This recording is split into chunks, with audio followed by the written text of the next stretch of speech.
J. Cole went on a long thread on Twitter about boycotting the NFL due to their maltreatment of Colin Kaepernick, basically refusing to sign him because of his protest, because he is clearly better than a lot of the different quarterbacks that are playing in the league, like Mike Glennon and Scott Tolzien and all these guys. They suck.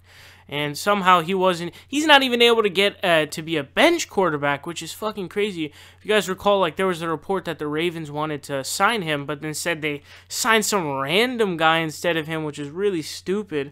But I'm going to read you his thread here and try to keep it's a long thread, and I'm going to read through it for you guys. So he says, God bless every player that finds courage to kneel today, but the real power comes from you deciding to not watch. Your eyes translate to advertising money for the league and its owners. Same ones who speak out against Trump today are the same ones that denied a qualified man a job because he took a stand against injustice. You and me have the power to deny them our attention until they make a wrong situation right. How do they make it right? I know there are people smarter than me with better answers, but here's one. Hire a third-party investigator approved by NFL Players Association to determine if Cap was denied a job unfairly as punishment for his stance, and compensate the man for his losses if they determine he was.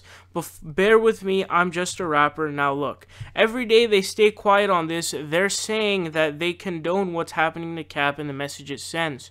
Well, you have a choice on how you respond to that. You can choose to not watch. If a boycott doesn't force them into action, don't even trip. This is where the real flex happens. Black people spend a lot of money with NFL corporate sponsors. White people who don't fuck with white supremacy spend a lot of money too. So next, turn your attention to these sponsors. Pick one of the biggest ones and say, do you agree with blackballing players when they speak out against oppression? If not, why are you spending all this money with a league that clearly condones that? You know what? I don't think I can spend my money with you no more until you fix this. Repeat this with another company and another. That's when magic happens, and sadly, in this capitalistic world we live in, that's when your voice is heard. When you hurt the pockets. I respect whatever you decide to do. Watch or don't watch, whatever's in your heart, but I'm not watching till it feels right. It was hard during preseason in the first week, but then I was like, wait, is it actually hard?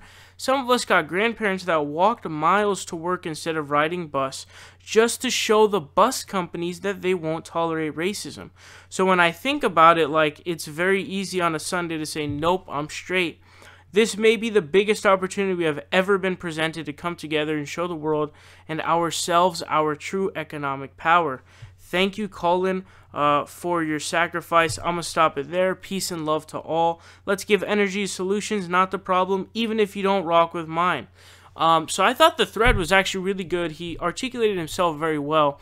And if you listen to any of J. Cole's music, you'll know that he often talks about police brutality going on.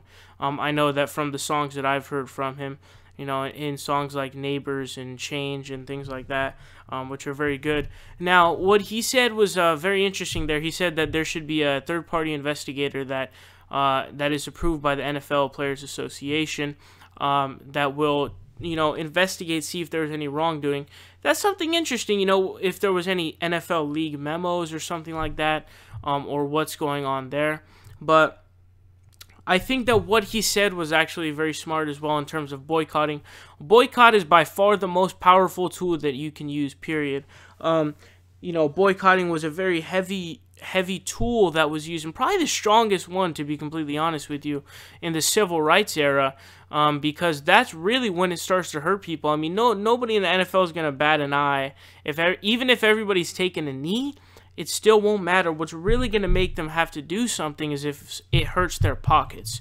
So indeed, boycotting actually is the strongest method to do it, and it is hard for some people. And again, this is a very good thread. Let me know what you guys think down below. Support independent progressive media by leaving a subscription down below. Leave a like and share the video. Help us out on Patreon, or you can donate in other ways. Links are in the description down below. We are fighting Trump tooth and nail, and we will continue to do so with your help.